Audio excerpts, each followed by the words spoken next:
The program allows to classify peat soil. The programming language used was Python. In the first version of the program, I've only considered the classification based on laboratory tests. In this second version, the improvement of the program was the addition of visual classification based on the bone-post scale. I will share with you all the executable and also the source code, so you can see what's behind the executable. Now I will show you how the program works.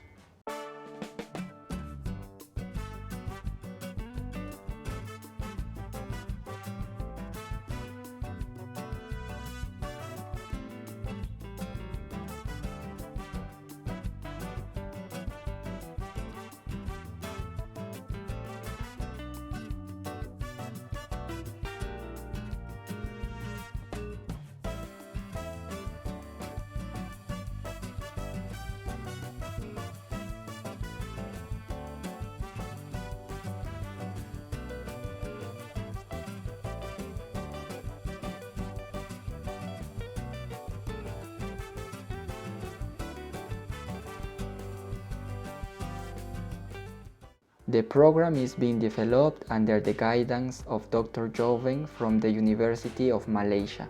Thanks a lot for your kind guidance, Dr. Joven. And thanks for watching, dear community. See you next time.